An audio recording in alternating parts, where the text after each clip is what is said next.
All right, so we are part 5, and I'm just going to give a quick recap of where we are because I know this is complicated. We're throwing a lot of things in your direction, so I'm going to give a quick recap, and hopefully we have this week and we have next week, and we'll try to finish it up. We'll move quickly, and we'll try to finish it up so we can start learning about Hanukkah, which is coming up. It was Rosh Chodesh Kislev yesterday, the first of the month of Kislev. That means we are in Hanukkah territory.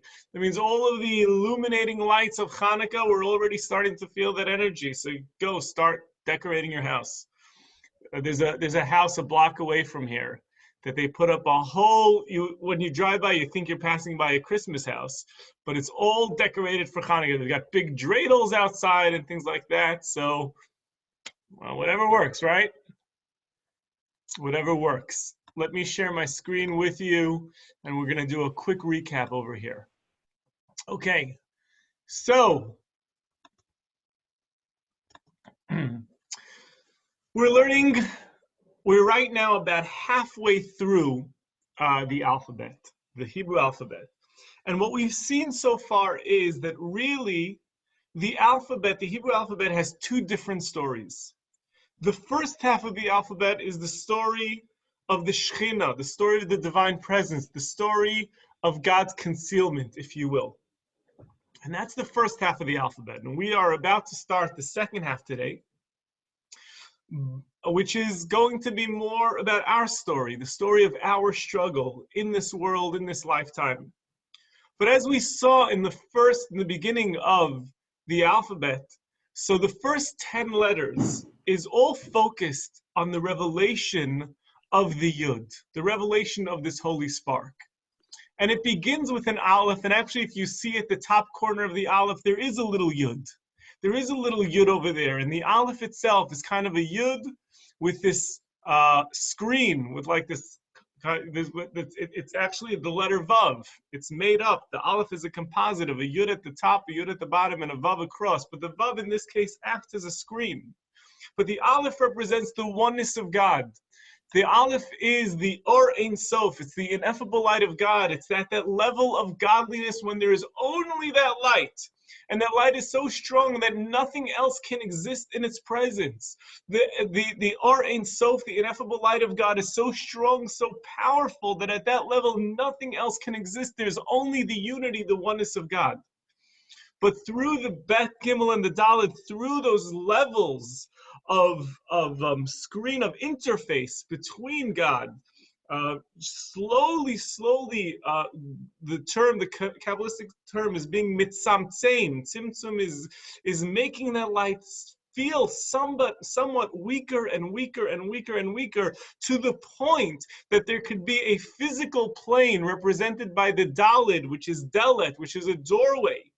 The plane of existence, the physical plane of existence that we live on, that we exist upon, gives us now enough separation that we could feel godliness, but yet not be consumed at that light. We can be individuals. We can be Shlomo Buxbaum. We can be Adrian Hausman. We can be Beth Burke. I'm just saying because your names are the ones that are up on my screen right now.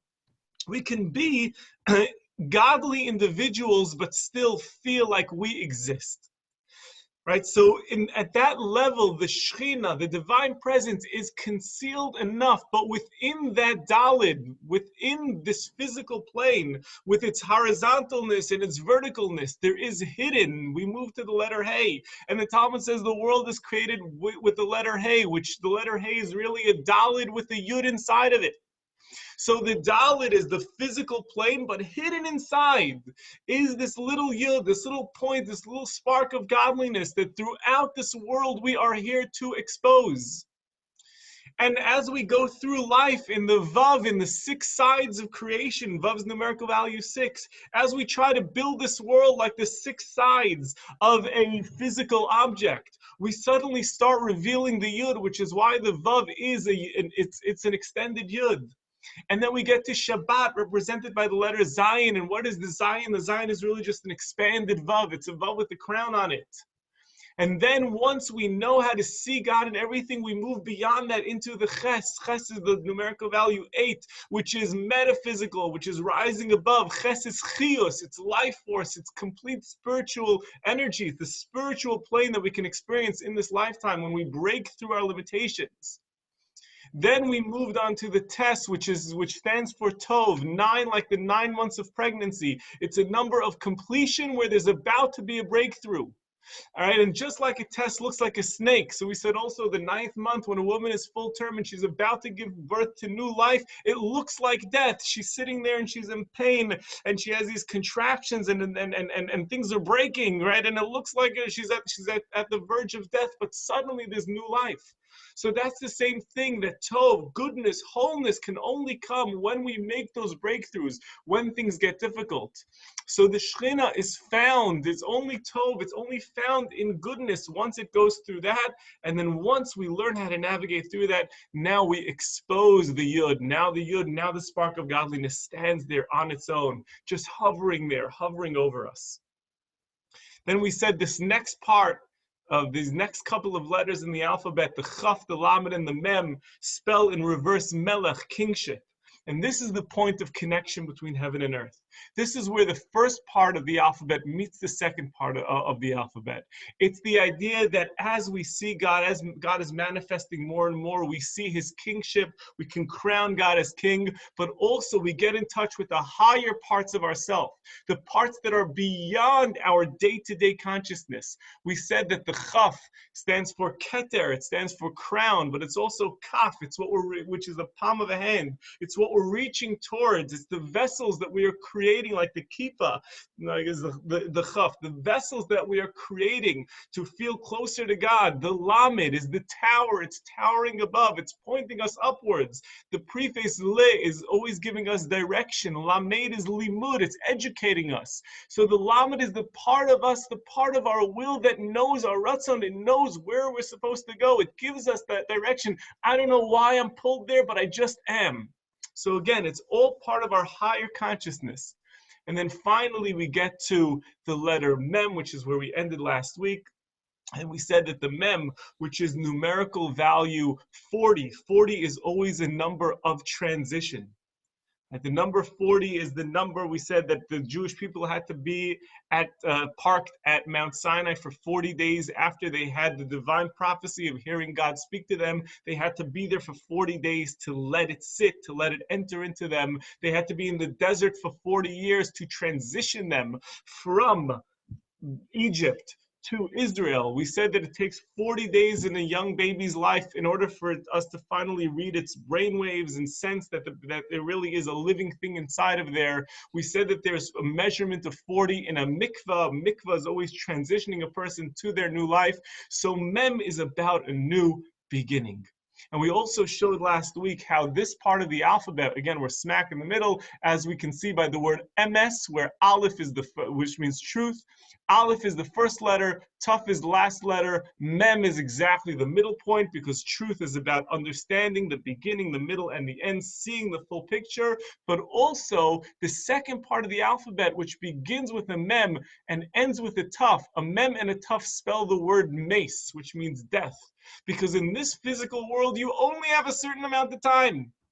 Every single moment we're dying physically, but we're also growing spiritually. And we're here only for a limited amount of time. So as we're dying in this world, we're trying to generate new life in the upper worlds. So the beginning, the first part of the alphabet, which begins with an Aleph and goes to a Lamed, is El, which is God, which is power, godliness. The second part of the alphabet begins with a Mem and ends with a Tuf, which is Mace, which is death. You have a limited amount of time in this physical world to be able to build your spiritual world until our time is up. And that struggle in this physical world is going to be the discussion of the second part of the alphabet that we're going to really get into today. That is a bit of a recap of the first 4 classes. Before we move on, are there any questions that anyone would like to ask, or just to clarify anything before we move on? That was a pretty good recap. As I thought. All right, good. So here we are. After the mem, which is the beginning of this process, comes the letter nun. The letter nun, in my opinion, is one of the most fascinating letters of the alphabet. I want to call your attention to a prayer that maybe you say every day, maybe you say it twice every day, maybe you don't say it, and if you don't say it, I would say that especially those who have been enjoying this class, this is a wonderful, wonderful prayer that you should incorporate. We spoke right before Rosh Hashanah about starting to say the Shema every day, and I hope that people are doing that. Right? Come into the classes. I hope that I've inspired you to say the Shema every day, or at least every now and then. And if you're looking to what to add on next, and you've just been sitting at this class, I would highly recommend that you say the prayer called Ashrei. Is anyone here familiar with Ashrei? Yeah, so Ashrei is a beautiful prayer. And the reason why I'm tying it into this class is I'm going to share my screen with you, and I want to show you Ashrei. This is Ashrei. This is actually said before the Shema. And what you'll notice immediately about Ashrei is that this is from Tehillim, this is from Psalms. Well, that you won't know. Well, you will notice that immediately because it says it over here. This is one of the Psalms, but it's put into the daily prayers. And right, Psalms we don't say every single day. Psalms are there. It's a book of Tanakh that's available for us to say as often or as little as we want. They are prayers, but it's not part of any official service, but different individual Psalms are. And one of the parts of our morning service, which is called Pesukei de Zimra, has in it almost as the heart of it, the centerpiece of this part of prayer called Pesukei de Zimra is this prayer called Ashrei. Well, you don't see the word here, Ashrei is up here, but what you'll notice about it is that it is written in alphabetical order, correct? So you see the first line is an Aleph, the second is a Bet, the third is a Gimel, the fourth is a Dalet. And actually the Talmud says that the reason why, the Talmud actually says that somebody who says this every single day is promised to share in the world to come. So it says wonderful things about it, right? Our sages are really encouraging us to say this. And the Talmud says, what's so special about this? There's so many different Psalms, right? There's close to 200 Psalms. What is so special about this one? And the Talmud says a couple of different things, but the first thing that it says is because it's written in alphabetical order. And if you read that piece of Talmud, you'd be like, oh yeah, that's really cute. That's nice, written in alphabetical order. But now that you've been sitting in this class, that line of the Talmud means something totally different to you.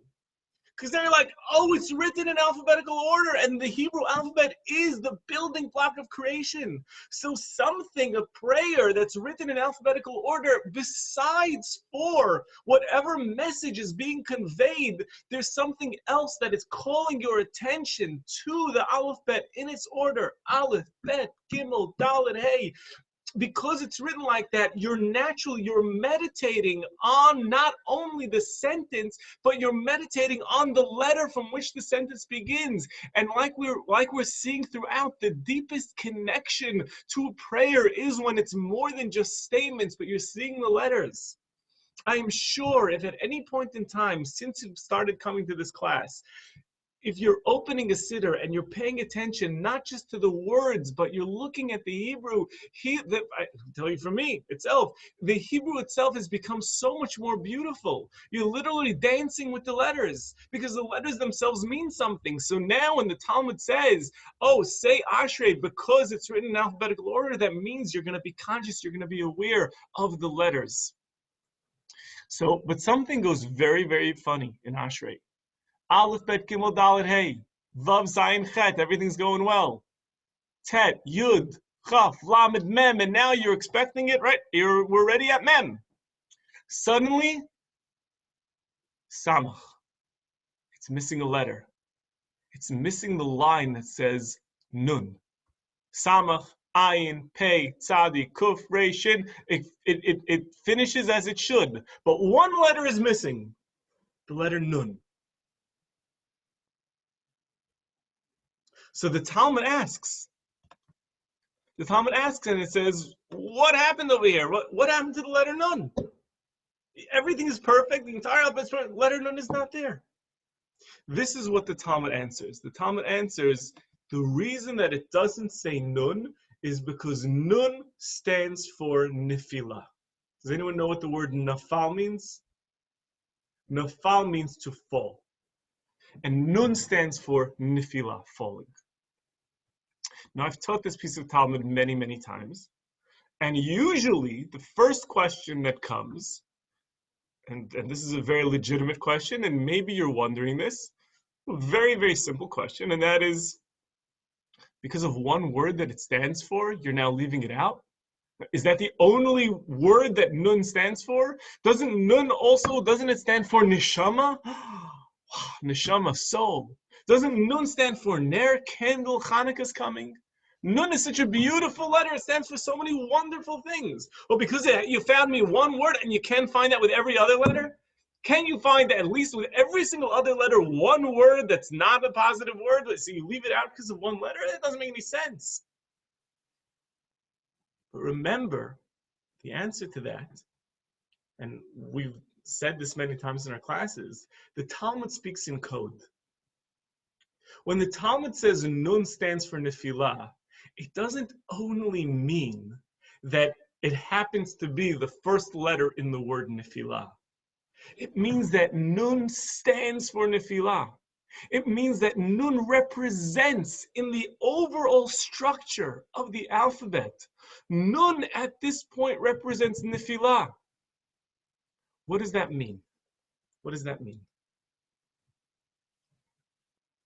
And you might, if you're following along with this journey, you're probably already sensing it. We're beginning now the second part of the alphabet, from Mem to Taf, the journey of Mace, the journey of the physical world, which is a journey towards always dying. You know, they say there's a famous song, one of the most beautiful Jewish English songs that I've ever heard, and I've sent it around to people, and I've actually sent the song around to people after they've lost a loved one. Nancy, I'm remembering actually, I think that at Bonnie's Shiva, when Bonnie's sister passed away, I think I might have even actually sang a couple of verses of the song at the Shiva. But the words, it's such a beautiful song. Maybe I'll send it around afterwards if anyone's interested. But the words are a conversation, the lyrics are a conversation between God and the soul before it comes down into this world. And the lyrics are, come with me, little Neshamala. Come with me, soul. We're going to go down. It's actually an angel, not God. It's an angel speaking to the soul. And it's based on the Talmud. The Talmud speaks about this account, this moment of conception. So the angel tells the soul, it says, come with me, little soul. Come with me, little Neshamala. Let me hold you in my hand. I'm going to show you the world that you're about to enter into. I want to show you this physical world. And the soul looks down at the world and says, absolutely not. I'm not going. Because the soul is up there. It's basking in the light of God. It's literally chilling out, taking a suntan in God's light. You're going to put me down in this world? You're going to put me down in a world of pain? You're going to put me down in a world of politics, in a world of coronavirus, in a world of nuclear Iran, in a world of cancer, in a world of pain, in a world of breakups, in a world of mental illness? What do I need it for? The soul doesn't want to come down into this world. And the angel, throughout the entire song, the angel is sitting there and he's telling the soul, you're strong enough. You're going to do it. You're going to make it. Beautiful musical interlude, violins, everything. The song builds up.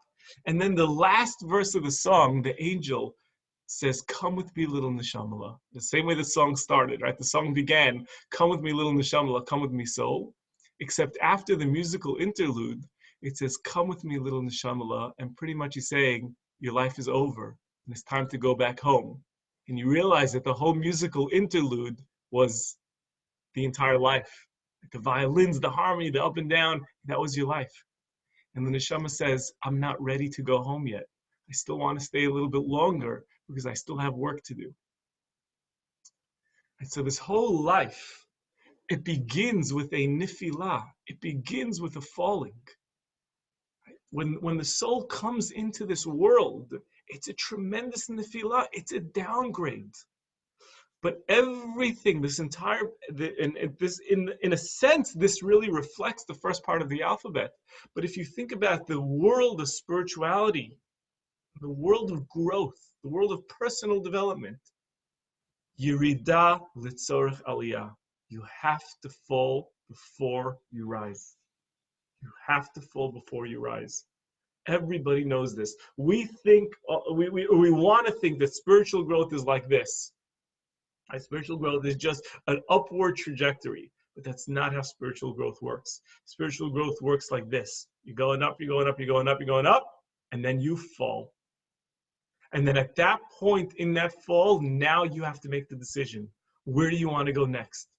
Because if once you fall, you know that you can now either climb higher, if you're strong enough, or you just let it collapse. Many people just let it collapse. I gave it my best shot, and look what happened. I fell. But those who are strong enough, who could say, I can overcome this, I'm going to push even farther. And then you get to know the game. You get to know the game. When you've been growing for so long, right, and you're growing and you know you're on fire, and then you fall, you mess up, what your attitude to that is, it's amazing, right? Another day, I messed up again. You love it because you know, if I messed up, that means that there's an aliyah coming. That means that there's an ascent coming. And that's why I'm struggling. You embrace it. You embrace it. You love it. So now let's take a look now at the next letter of the alphabet. Let's take a look at the letter Nun.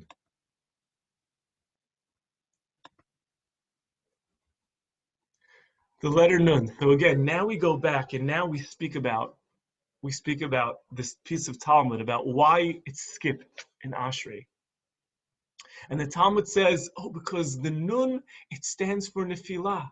It stands for falling, and we don't want to put this in. So now we understand, what are the sages saying? The sages aren't just saying that Nun is the first letter in Nefilah. They're saying that at this point in the alphabet, when we're making that transition from the upper worlds, represented by the Aleph through the Mem, and now we're getting into the second level of the alphabet, the lower worlds that begin with the Mem and end with the Taf. There's going to be a Nefilah. Your soul is coming from that holy place and it's entering into this world. That is a Nefilah. That's a descent, and it's painful. But take a look at this. The Talmud continues. Talmud says, don't worry. Take a look at the next line. Who are good Hebrew readers over here? You can read it in Hebrew. If not, you could read it in transliteration. But let's read this closely. The next line. Somech, this is with a samach. Somech means support. Somech Hashem, God supports, lichol, to all. Take a look and eat up this next word. Hanoflim, all those who fall. The Talmud says, the Nun was absent here, but it made its appearance here, in the next line. When does it make its appearance? In the line of Somech Hashem l'chol hanoflim, that God supports all who have fallen. Because we don't realize the blessing of a nefilah until God helps us out of it. Until we realize how close we can get to God from the nefilah. The next letter in the alphabet after the letter Nun is the letter Samach, which means Somech, to support. Yes, in this life, are you going to fall? In this journey, in this physical world, are you going to fall? Are you going to struggle? Are you going to be in pain? Absolutely. But don't worry, because right after Nun comes the Samach. Right after the Nefilah, right after the fall, comes the support. God is right there to pick you up. Nun Samach. And if you take a look at the next letter of the alphabet, the next line in Ashrei. Somech Hashem l'chol hanoflim, God supports all who are fallen. Vizokef, you can see it over here. You can see the translation on the side. Vizokef, and he straightens up. L'chol hakifufim, all who are bent. Take a look at the alphabet. The Nun has two different variations. One that's found in the middle of a word, and the other that's found at the end of the word. The one that's found in the middle, the first variation is bent over. The second one is straight. Don't worry if you're feeling like you're falling, like you're bent over. God's going to support you. God's going to straighten you up. Just hang in there. Ride the waves of your falling. Ride the waves of your trouble. Because every nefilah, every fall has in it the opportunity to connect with God. A beautiful idea. Let me pause to take a sip of coffee and hear any questions that you have.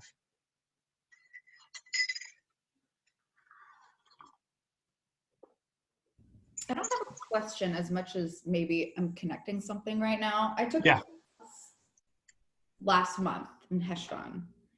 And it's funny because I'm remembering he actually mentioned the Ashrei prayer because noon is apparently connected with Heshvan. Okay. So I can't, but I was trying to remember, I'm like, why? So now maybe the concept of falling, because Heshvan's supposed to be like a month. Mar Cheshvan, exactly. Mar Cheshvan. Cheshvan is, it's sort of that, after the high of Tishrei, which has in it Rosh Hashanah, Yom Kippur, Sukkot, Cheshvan is a falling.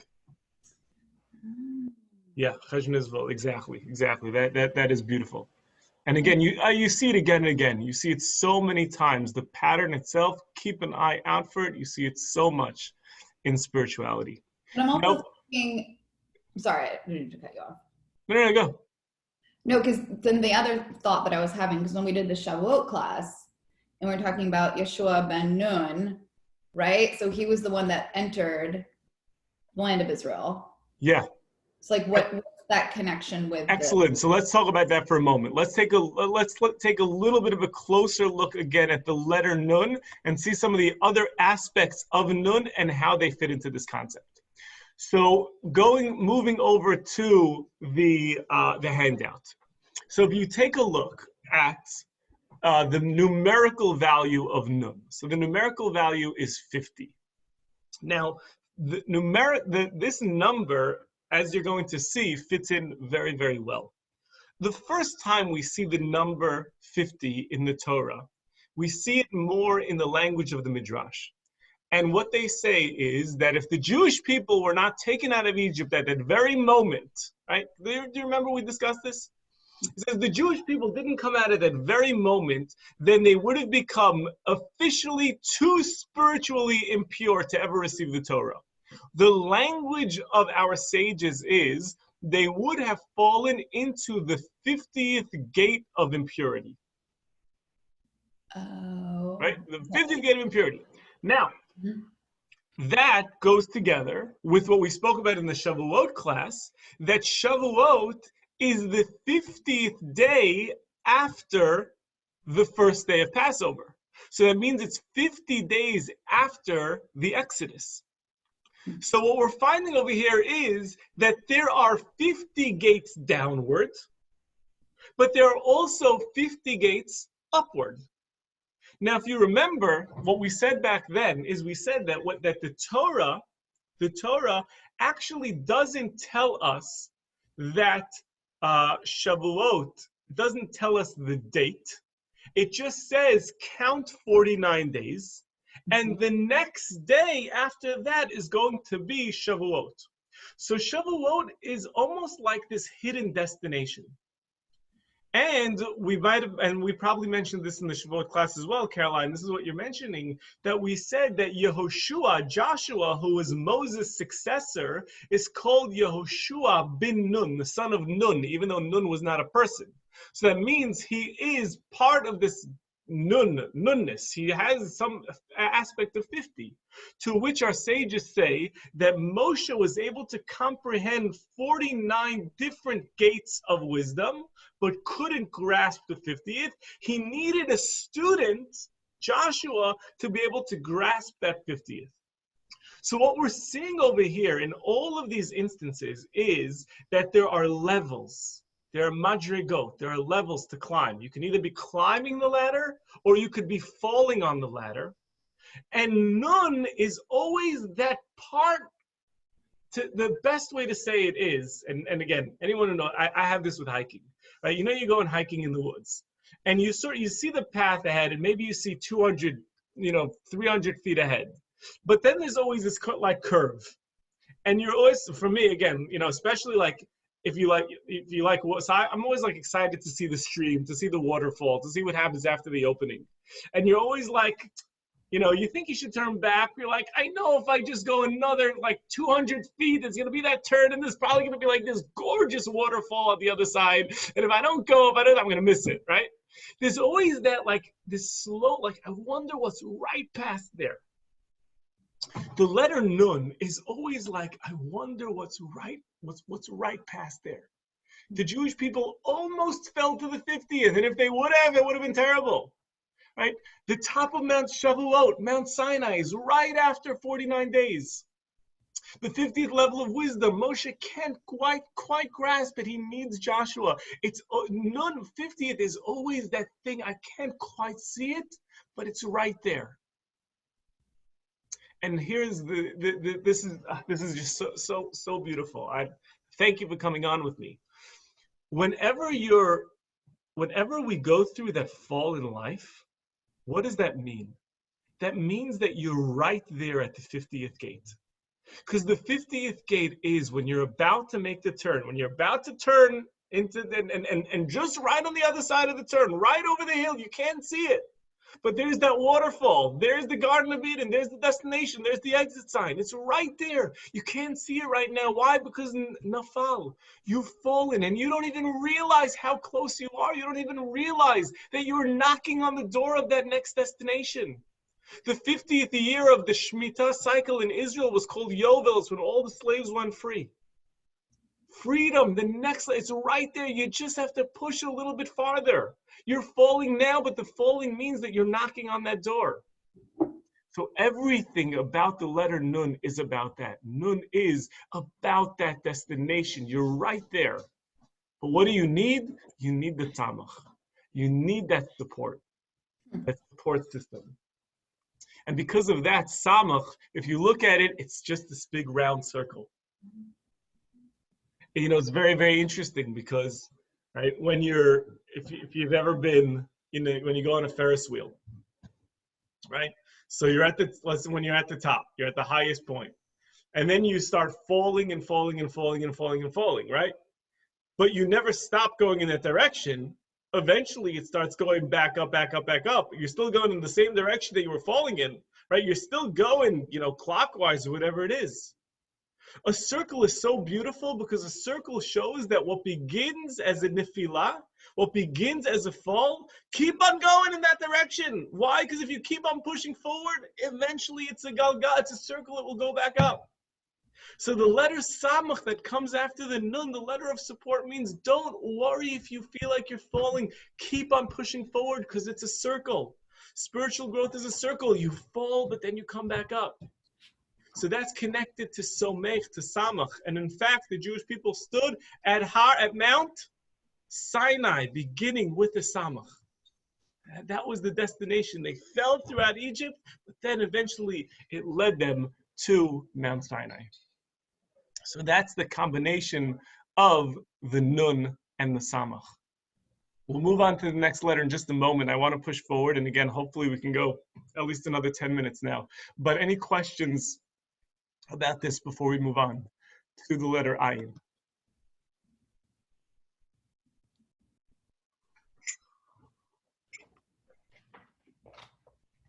Okay. At this point, with the Nun and the Samach, once we understand that the cycle of life, the circle of life, literally the circle of life, once we understand that the cycle of life is that everything is about the Nun and the Samach, about the fall and then the climbing back up. Now we get even more practical. And now we get into the actual details of that journey. And if we take a look, I want you to, again, for those of you, I think you'll especially appreciate this, for those of you who are a little bit more familiar with Hebrew and the Hebrew alphabet. But does anybody, well, let's go here to this chart. So let's take a look at the next two letters for a moment. The next letter is called an ayin, and the next letter is called a peh or a pei. For those of you who might know a little bit of Hebrew, what do those words mean? What does the word ayin mean? Anyone familiar with the word ayin? I. Is an eye. Exactly, eye. What about the letter pei? What does the word peh mean? Oh, is that mouth? Peh is a mouth. No. Exactly. So now, very interesting. The next two letters, the letter ayin and the letter pei, are actually organs, part of us.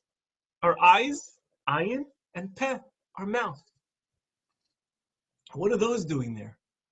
And actually, if you take a look at the ayin, you actually see ayin. It almost you can almost see the image of like kind of two eyes, and I think behind all the eyes, I think there's like they're all connected to a nerve in the back, right? So if you take a look even at the shape of an eye of the ayin, you actually kind of see like it's kind of like two, two little eyes popping up over there, connected to the nerve in the back. Very unusual. In this journey that we have in this world, most growth and most failure that we have is somehow connected to either the ayin or the peh, either our eyes or our mouth. Our eyes are most connected, both of these things, by the way, are connected to our relationships.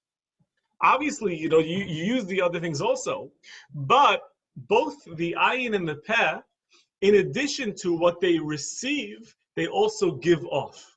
Now, you might be familiar with this with the mouth, because obviously the mouth, it has intake with the food that we eat, and it has output with the words that we speak.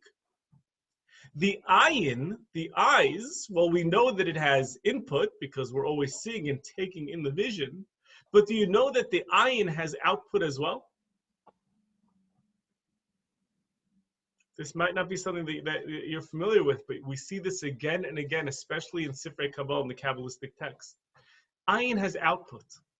When the way you look at something will affect that thing. Many of you are probably familiar with the Jewish idea called ayin hara, the evil eye, right? You've heard of the evil eye before, right? People are familiar with the evil eye, but they're not as familiar with the ayin tov, with the good eye. Right? People say, "Oh, I have, I have X amount of kids." Kanai nahara. Raise your hand if you've heard the term kanai nahara. Right? So what they say over there is kain ayin hara. There's kain ayin hara. There shouldn't be a Yiddish. It's kain, right? There shouldn't be any ayin hara. Shouldn't be any evil eye. Why? Because there is an idea that when someone looks at your blessing, and in their heart they're not happy for you, they're jealous of you, and they look at you with that jealousy, what can happen is that in heaven they could arouse upon you almost a complaint saying, do they really deserve that? Do they really deserve that? So ayin hara means I want to protect myself, that people should look favorably. People should never question whether I deserve something, because if in fact I don't deserve something because I have some sort of strike against me because of my actions or whatever it is, that shouldn't be aroused in heaven. That's the idea of an ayin hara. So we say ken ayin hara. We say in Hebrew bli ayin hara. Right? People like to say poo poo poo. The Svardim like to say ben porat yosef. Whatever it is, all these things. Right? Some people wear the chamzan. I don't know exactly why. All sorts of different things. So we're very familiar with that because we always like to be freaked out about things. But if you believe in an ayin hara, you also have to believe in an ayin tov. And that is that you have the ability to bestow blessing upon somebody else by looking at them favorably. Our eyes are very, very powerful. Our eyes don't just have input, but they have output as well. This is one of the most beautiful Hasidic stories that I've ever heard in my life. It's the story of the Baal Shem Tov. When he was a child, and the Baal Shem Tov was the father of the Hasidic movement, and in one of the books about him, it says that as a childhood, because he was an orphan, so he was in an orphanage, and he hated it. He hated the people that the orphanage was somebody's home. It was a person, the way the orphanage works, the person that didn't have children, they were the ones that would house. So he would be together with some other people, and he would be educated there, and he hated it. He didn't like the way he was treated by the people of the house. He didn't like the way he was treated by others. And he used to run away all the time. And according to some of the accounts, or I believe that it's pretty much accepted that the Baal Shem Tov's parents, that his parents were part of sort of this underground movement of Kabbalists that were called the Baal Shems. They were healers, they were Kabbalists. And he used to run away from school, and he used to run out into the forest, and he used to meditate in the forest. And there were times in the forest where these other people from this community of Kabbalists used to also be there, and he met up with one of them who knew his parents. And he sort of cried to him, and he told him, he said, "I'm so miserable where I am. I don't like the people. I don't like my hosts." And the person, this healer, this mystic, this Kabbalist, gave him a blessing. He said, "I want to give you a blessing that you should have eyes to see." And the Baal Shem Tov was very confused by it. Like, I should have eyes to see. Like, I have eyes. Like, what are you saying? I mean, he didn't fully understand the blessing. But then when he went back, he suddenly said, "My whole world changed. I started looking at people. When I looked at my host beforehand, I saw people who were just mean and disgusting and foul. And now I looked at them, and I was able to look inside their hearts. And I was just able to see the pain that they're going through, the burdens that they carry. I was able to look at the other people the other kids who bullied me, and I'm able to see where they're coming from. I got eyes to see. I was really able to start seeing people." So it's our eyes that are not only receiving, but our eyes are putting out vibes into the world. And the same thing is true, peh, with our mouth. You know, I saw last week in a sefer, in a book, something so beautiful. If you look at the eye, so the eye has in it 4 different shades, right?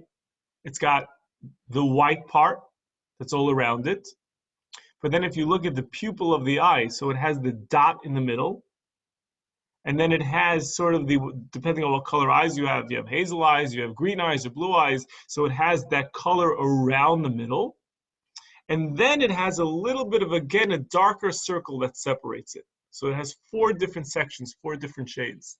So it says in this book that I saw, it was called Kabbalah. This book that I saw, it says that the 4 shades of the eye correspond to the 4 letters of God's name. Because you're supposed to see godliness in everything that you look at. So the ayin is the eyes, the peh is the mouth, the words that we speak. We spoke back in the meditation class, we spoke a little bit about the power of words, the power of having a mantra. But it's through the ayin and through the peh, through the eyes and through the mouth. By the way, take a very, very close look. Again, this is not the greatest chart to really see the shapes, but if you take a look at the peh, so there's a little part over here in the middle, but if you look here at this outer frame, imagine for a second that these are 2 lips, okay? The top is one lip, bottom is the bottom lip. You see it? Okay, you're imagining that? If this is a lip and this is a lip, imagine this little piece right here as being an upside down yud, the letter of godliness. What are you supposed to fill your mouth with? The peh? Right, your upper lips, what should be coming out of your lips?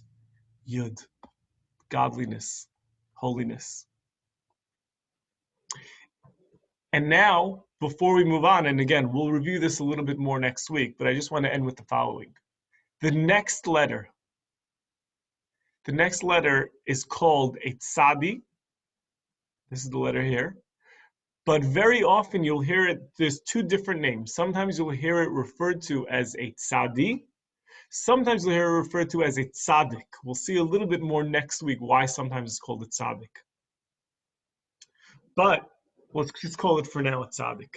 A tzaddik, the word tzaddik, besides for the letter, also means, what is a tzaddik? Anyone know what the word tzaddik means? When someone says you're a tzaddik, you're a righteous person. You're righteous. You're a holy person is a tzaddik. A person who learns how to properly use their ayin, how to properly use their eyes, a person who learns how to properly use their peh, their mouth, that person is a tzaddik. You want to be called a tzaddik? You want to be known as a tzaddik, as a righteous person? It's through mastery of the ayin and through mastery of the peh. Because in this physical world that we live in this world where we're always coming closer, right? The world of the mem and the tough, of mace, that world where we're always coming closer and closer. Life is too short to start looking down at people. Life is too short to start speaking bad about people. Our job is to become a tzaddik, to become righteous by perfecting our ayin, by perfecting our eyes and perfecting our speech. And that's really what this section of the alphabet is coming to show us. Through the nefila, through the samach, through this ebb and flow, what's called in Kabbalah as running and returning, right? The stop and go of spirituality. We learn how to master our eyes, we learn how to master our speech, and through that, in this world, we become a tzaddik. So that is a little bit of what we're talking about today. And any questions before? There was a lot here, but any questions before we sign off? It's a lot to think about, but I hope that this is all making sense. And we have one more class, so we'll finish up in the next week. And again, I'll send around the recording if you want to listen to it a little bit more. And always feel free to send me any questions that you have. So thank you all for joining.